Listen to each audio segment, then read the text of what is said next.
अस्सलामुअलैकुम दोस्तों, उम्मीद है आप सब लोग खैरियत से। बात करेंगे इंटरनेशनल बॉर्डर्स ओपनिंग के बारे में और ओमान में बार्बर शॉप की इंस्पेक्शन के बारे में। आयाटा इंटरनेशनल एयर ट्रांसपोर्ट एसोसिएशन उन्होंने अनाउंसमेंट की है कि तमाम ममालिक जो हैं वो बॉर्डर्स ओपन कर दें और नॉर्मल फ़्लाइट स्केजूल जो है वो जल्द से जल्द रिज्यूम करें। लेकिन ये रिज्यूम यक वक्त नहीं होगा कि एयरपोर्ट ओपन हो गए तमाम फ़्लाइटें जो हैं एज़ आ यानी जिस तरह नॉर्मल थी रूटीन स्केजूल था वैसे चल जाएंगी, वैसा नहीं होगा। लेकिन ग्रेजुअली थोड़ा थोड़ा जो है वो ओपनिंग होगी। जिस तरह कुवैत ने और बहरीन ने जो है वो अलाउ किया था कि 30% पहले 3 महीने, फिर 60%, फिर 100%। तो हो सकता है कि ओमान जो है वो भी इसी तरह ओपन करें। और ओमान स्प्रिंग कमेटी ने पहले भी अनाउंसमेंट कर दी थी कि अगर एयरपोर्ट ओपन किए गए तो पहले डोमेस्टिक फ़्लाइट्स ओपन की जाएंगी और फिर जो है स्लोली इंटरनेशनल फ़्लाइट्स।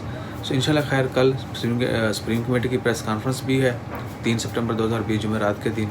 देखते हैं कि क्या फ़ैसले आते हैं और इंशाल्लाह अच्छे फ़ैसले आएंगे। इसके अलावा बार्बर शॉप्स जो हैं लास्ट वीक ओपन करने का ऐलान कर दिया गया था। बार्बर शॉप, ब्यूटी सैलून और दीगर और बहुत सारी activities. So specially barber shops और ब्यूटी सैलून उनकी इंस्पेक्शन जो है वो जारी है। आज मथुरा में बार्बर शॉप्स की इंस्पेक्शन की गई टीम की जानिब से। और आप सबसे यही रिक्वेस्ट है कि एक तो जब आप विज़िट करें बार्बर शॉप तो आपको जो ज़रूरी हदायत हैं उनका पता होना चाहिए। वहाँ पर बैठने की इजाज़त नहीं होगी। आपने मास्क जो है वो कंटिन्यूस पहने रखना है, बातें नहीं करनी। यानी जो टेक्नीशियन है, जो भी सर्विस दे रहे हैं आपको, वो और कस्टमर जो है वो दोनों आपस में बात नहीं करेंगे। और इसके अलावा बैठने की इजाज़त नहीं होगी। वेटिंग में आपको बाहर रहना पड़ेगा। 2 customer at a time allow होंगे। इसके अलावा बार्बर शॉप्स के लिए जो है वो हदायत हैं सेफ़्टी के हवाले से। तो मैक्सिमम ट्राई करेंगे कि जो टूल यूज़ करते हैं वो रीयूज़ेबल ना हों।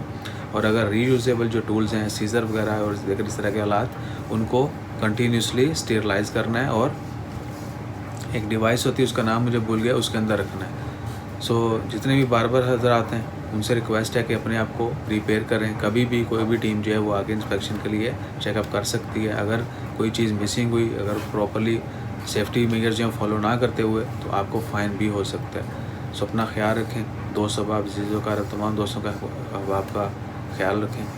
दुआ में याद रखिएगा। दुआ करते रहें अल्लाह ताला हम सब की खैर फरमाए और तमाम बीमारियों और तमाम वबाओं से बचाए। इंशाल्लाह खैर। अल्लाह हाफ़िज़।